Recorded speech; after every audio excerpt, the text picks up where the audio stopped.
UnitedHealth Group is down 62% from their all-time highs.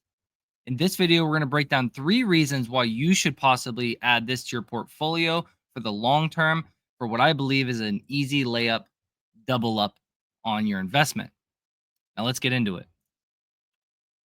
So we first have to talk about the risk with this company. They are being investigated by the SEC, which is why we're down 62%.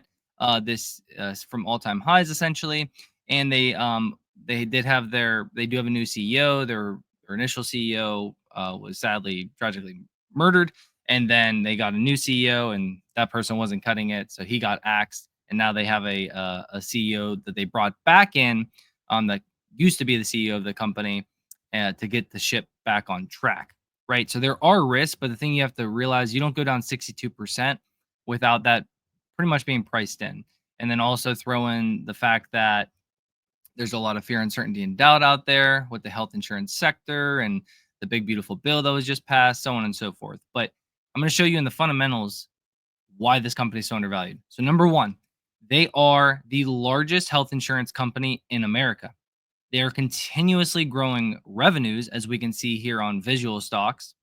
Continuously growing revenues, Optum revenue, and individuals served is continuously increasing year over year over year, and that is not supposed to slow down anytime soon.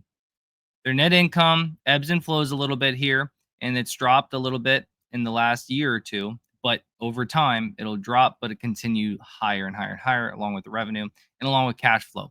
This is a cash flow machine and net income positive, which I love to see. If we look over here at the revenue segment by segment, if we take out health insurance altogether, which is their biggest segment of their revenue, we take that out completely, we see that we have Optum RX and Optum Health, even Optum Insight, all growing. Even other, they're all growing in their own respective ways, which is obviously another great sign for a company that's being painted as a dead company. Now, this company was just $700 just a few months ago, and now it's down to a lowly $236 today. So, reason number one, it is the dominant moat company in health insurance. Okay. Reason number two, we jump on over here to my high five snapshot. If you're new here, this is my personal Excel spreadsheet that tells me when to buy a stock based on margin of safety, when to sell a stock based on margin of risk, and just is my overall snapshot of the fundamentals and whether or not I should even continue looking into the company or not. If we put in conservative assumptions with a terminal value of 10, we get an intrinsic value today, even with all the risk, even with the revenues getting slashed and pulled back and everything else, we get a fair value today, intrinsic value of $406, a 42% margin of safety, as you see right here. Not just that, but if we look at the EPS, that is also a 29% margin of safety. And today, even with negative 20% EPS growth rate for this year, coming down about $4, $5, we're looking at a fair value of $332 per share. Again, we're $235.65 today. And again, these are conservative numbers. These are conservative revenue growth rates, conservative EPS growth rates.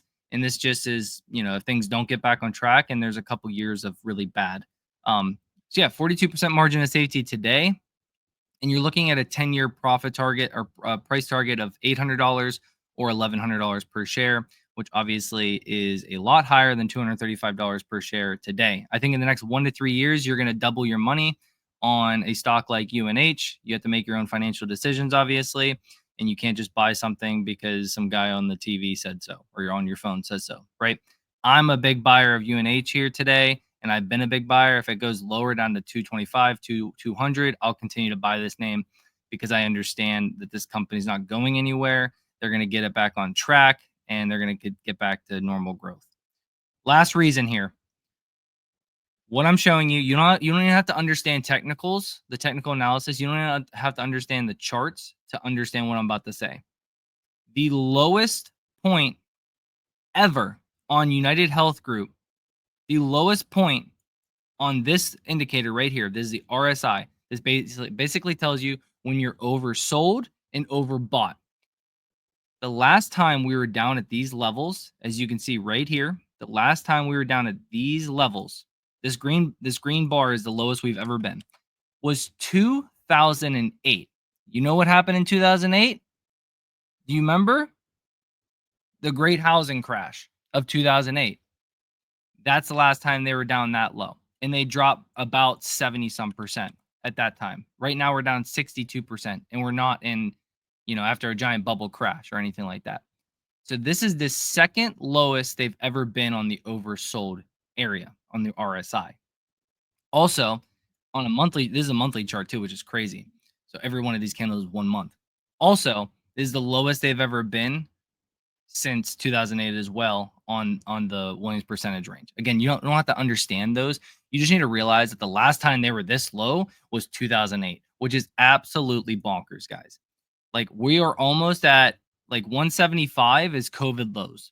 COVID. 1 in a 100-year pandemic. COVID we're talking about, guys. 175. We're at 236. They've vastly increased revenues, vastly increased free cash flow. Their free cash flow is like $23 billion a year right now. Oh, did I mention they also pay a dividend? So while you sit there and you keep buying shares, you also get a really fat, nice dividend. Okay, that's all I got, guys. If you like this video, this 5-6 minute breakdown, 6 minutes, whatever, I talk a lot. Smash that like button, subscribe. I'm gonna keep doing these little quick, fundamental analysis for you guys, a little technical analysis, so you can stay up to date and know which stocks you should be buying and which stocks you should be avoiding. So I appreciate you all. Smash that like button. I'll catch you guys in the next one. Have a great and awesome weekend. See ya.